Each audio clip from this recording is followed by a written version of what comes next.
Magandang araw mga kaibigan. Bigyan natin ng reaction, opinion itong post Egay Erese. Si Congressman Edgar Erese ito. Isa sa mga hinahangaan ng mga DDS. Ako, saludo ako sa kongresistang ito. Kahit dilawan siya, no problem. Kaparehas siya ni Attorney Rowena Guanzon.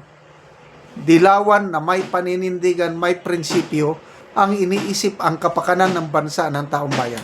Ito, sa interpellation ni Congressman Marcoleta sa kanya, nakakatuwa pakinggan. Na to a point, sabi ni Congressman Marcoleta, finally, we have found a true minority member in the House that stands for truth. At isa ito sa hinahangan ng mga DDS na pwedeng tumakbong senador under the party of VP Sara sa 2028. Inihimok na ni Congressman Marcoleta, tatakbong senador si Congressman Edgar Erese sa 2028 under sa umbrella ni VP Sara. Payag ba kayo?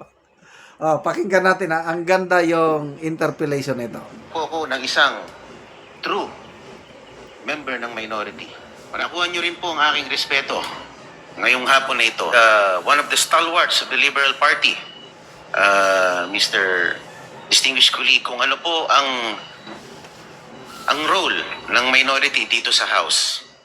Hindi po ba tayo ay mga fiscalizers dito sa Kongreso, ginoong Speaker, distinguished colleague? We should provide responsible check and balance. At pinapatunayan ko po sa inyo at sinusumpa ko sa inyo na sa aking ilang panahon na minorya ay pinilit ko po na maging fair, ngunit maging totoo sa aking mga sinasabi. Batay na rin sa aking karanasan bilang panlima ko na pong termino dito sa Kongreso. And I've been serving the government for the last 50 years. Opo, and being tasked to provide checks and balances dito sa Kongreso, tayo po ba'y nabigyan ng panuntunan na kung hanggang saan lang ang pwede nating usisain o tuligsain? Insofar as the policies of the government are concerned, Mr. Speaker, distinguished colleague. Wala naman po, wag lang po tayong lalabag sa decorum at kung kakayanin po natin na dapat ipagtanggol na yung mga sinasabi natin ay tama at hindi kasinungalingan. Opo, napanood ko po yung video ninyo na kayo po ay nagsalita dun sa tackling ng the anti-dynasty bill, and you were prevented to finish your statements. Nakita ko po there was an attempt to halt your manifestation, Mr. Speaker, distinguished colleague. Mr. Speaker, hindi po na-prevent ako. Ako po'y nakapagsalita ng maayos. Medyo passionate nga lang po yung aking pagsasalita sapagkat yung anti-political dynasty bill po ay 4 na dekada ko nang ipinaglalaban. Salamat po. Opo, at base sa inyong sinabi, imbis na maisulong ang anti-dynasty bill, parang naging an act institutionalizing political dynasties ang nangyari. Sa inyo pong pakiwari, ganun po ang nangyari. Yun po ang aking opinion. At ako I share the views of the distinguished colleague na parang tayo po ay pinipigilan magsalita dito. At yun din po ang karanasan ng aking ama nung siya po ay tinanggalan ng 5 memberships sa komite dahil siya po ay nagsalita. At ito ay laban sa kumpas ng House leadership nung panahon na yun. At nararamdaman ko rin pag ako po ay pinuputol pa nagsasalita dito sa plenaryo, maging sa mga komite. At I share the same sentiment being expressed by the honorable colleague. tinatangka po na ako po ay pigilan, Mr. Speaker. Pero hindi po ako nagpapapigil. Yun po ang masama sa akin. Salamat po.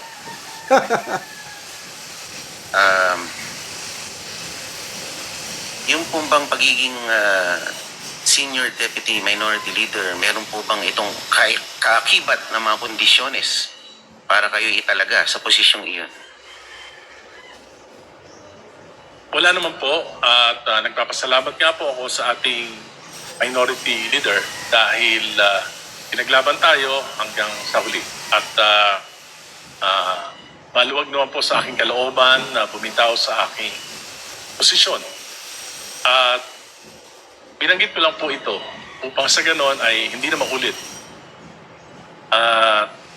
Sa iba pang mga miyembro ng minority na pigilan sa kanilang pagsasalita sapagkat yung criticism po sa mga private corporations po, nagbabayad pa sila ng mga critics upang makita nila yung mga pagkakamali at maitama.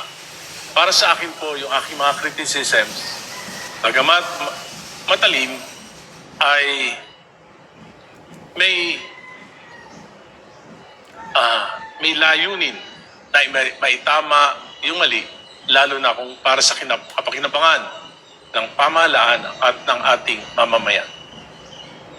Sinabi po kanina ng, thank you, Madam Speaker, distinguished colleagues, sinabi po kanina ng ating Deputy Speaker na hindi po nakialam in any way ang mayorya sa inyong pagkakatanggal bilang Senior Deputy Minority Leader. But consider the timing nung kayo po ay nagsalita sa komite on suffrage. Kayo po ay agarang pinatawag ng House Leadership. Ano po kaya ang pangitain yun? Ano po kaya ang ibig sabihin nun? Kung wala talagang pakialam ang House Leadership. Sabi ko nga po, hindi lang naman ngayong administrasyon na ito, maging ng mga nakaraang administrasyon, talaga pong mayroon ng sistema na pinakikialaman.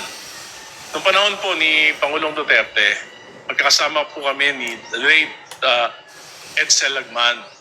Kaya nga po kami nagpetisyon pa sa Korte Suprema dahil minaniobra noon na ang maging minority leader ay mga miyembro ng majority. Dahil supermajority, kayang-kaya po na mag-ipon ng ilang mga miyembro para gawing minority. Kaya po ang tawag sa amin noon, Magnificent 7, pipito lang po kami, pero kami yung talagang nagpo-provide ng check and balance noong panahon ni Pangulong Duterte. So, ngayon po, nakikita ko pa rin yung ganitong sistema. At sana po, sa pamagitan ng pagsasalita ko, ay mabigyan talaga ng dignidad ng mga minorya na talagang maipahayag yung kanilang mga damdamin at saloobin nang walang inaalala na matatanggalan ng mga posisyon, matatanggalan ng mga komite, matatanggalan ng mga benepisyo para po sa para po ma-preserve yung integridad ng ating House of Representatives. Thank you, Madam Speaker. Distinguished colleague, ako po ay patapos na rin sa aking interpellation, Madam, bago ako pagtangkang putulin muli. Anyway, Madam Speaker. Just for the record, wala pong nagpuputol sa'yo. Hindi po kasi In fact, the time that was given was only 10 minutes. We have now extended it to 31 minutes and 35 seconds. Please proceed. Yes, ma'am. Madam Speaker. Yun lang naman po. I share the same sentiment being aired by one of the stalwarts of the Liberal Party Yes. na nagugustuhan na rin ng mga DDS Yan. dahil sa kanyang pagtayo sa mga issues na maaaring baka tumakbo na rin na pwedeng tumakbo sa lineup ni VP Sara sa 2028. Hindi po ako tatakbong senador, baka madagdagan pa po yung kulang ang kaalaman sa Senado. Pag-isipan niyo po, do not close your doors, distinguished colleague. Dahil nakuha niyo rin po ang aking respeto ngayong hapon na ito. At sana po, mas malaya na po ang pagsasalita dito sa ating Kamara dahil tayo po ay isang demokratikong institusyon. Dapat hindi po tayo pinipigilan magsalita. Lalo na po kung tayo ay miyembro ng minorya. At thank you po. Ayan. Nangangampanya na si Congressman Marcoleta. Hindi naman, nangangampanya. Hinihimok. China-challenge. Nire-recruit. Kahit saang partido tumakbo si Congressman Erese. Sa liberal ba, sa kay BP Sara, kahit independent, bobotohan ko yan. Yan ang kailangan natin sa Senado. Mabuhay po kayo, Congressman Edgar Erese. Salamat mga kaibigan sa inyong pagsuporta sa channel na ito. Nakakatulong kayo ng malaki sa tribong Talandig ng Bukidnon. Dahil ang sweldo natin sa channel na ito is pantulong po sa tribo. Namimigay tayo ng libreng yero at pako para makapagpatayo sila ng mas maayos na tirahan. Panoorin nyo ang video na ito. Karon mag-atok na gyud sa balay ni Ante. So lipay kayo ang nagtabang sa iyaha na makabalay na si Ante. Okay, balo si Ante, gitabangan ra siya.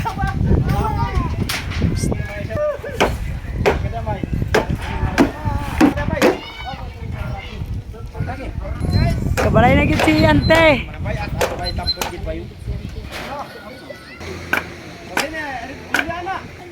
Sandayon nyo dali. Kalima mo ni...